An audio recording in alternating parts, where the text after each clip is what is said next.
ఇక్కడ ఆంధ్రజ్యోతిలో 10 లక్షణాలు నిజాయితీగా ఉందంటే పాక్షికంగా నిజాయితీ ఉంది. వార్తలు ఎక్కువగా రాజకీయ ఆరోపణల ఫ్రేమ్లో ఉన్నాయి. ఒకవైపు వాదనకు ఎక్కువ స్పేస్ ఉంది, ప్రత్యర్థి వాదనలకు తక్కువ ప్రాధాన్యత ఉంది.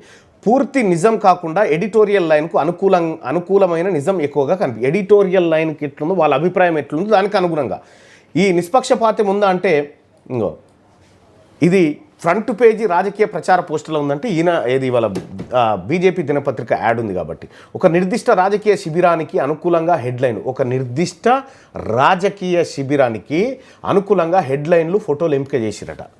అంటే ఒక పత్రికకు అంటే ఒక పార్టీకి భజన చేయడం అన్నట్టు. ఇక ప్రజల పక్షపాతం ఉందా అంటే చాలా తక్కువ, ప్రజల వైపు చాలా తక్కువ ఉందట ఆంధ్రజ్యోతి. రైతు, కార్మికుడు, బీసీ, ఎస్సీ, ఎస్టీ సమస్యలు ప్రధాన కథనాలుగా లేవు. పాలసీల ప్రభావం ప్రజల జీవితాలపై అనే కోణం కనిపించదు. బాధ్యతాయుతమైన భాష ఉందంటే కొద్దిగా ఉందని చెప్తా ఉంది. ఇక్కడ పరిశోధనాత్మక జర్నలిజం అంటే ఉందా అంటే లేదు. లోతైన డాక్యుమెంట్లు, గ్రౌండ్ రిపోర్టింగ్ కనిపించలేదు. ఎక్కువగా వ్యాఖ్యలు, ఆరోపణల రిపోర్టింగ్ మాత్రమే ఉంది ఆంధ్రజ్యోతిలో.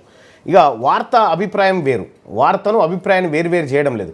వార్తా కథనాల్లోనే అభిప్రాయం మిళితమై ఉందట. అంటే అభిప్రాయం అంటే ఏంది, ఎడిటోరియల్ వ్యాసంలో ఒక ఆయన తన అభిప్రాయాన్ని రాస్తాడు, దాన్ని వార్తగా మాత్రమే చూస్తూ ఉందట, కానీ తన అభిప్రాయంగా కాదు.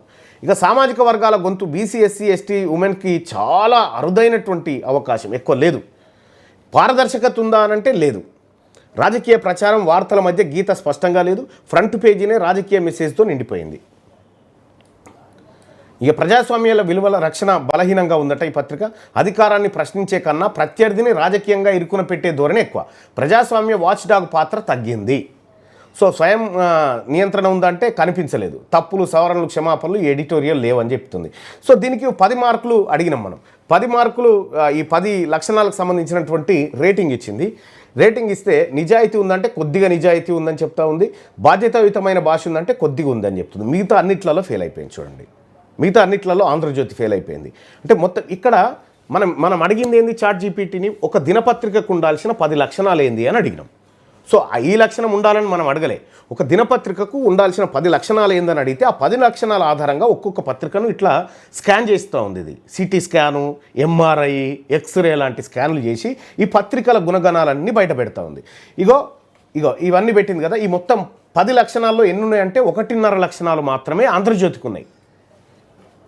ఇక తుది మాట ఏం చెప్తోంది ఫైనల్గా, ఆంధ్రజ్యోతి ఎడిషన్లో ప్రజల పత్రిక కన్నా రాజకీయ యుద్ధ పత్రికలా కనిపించింది.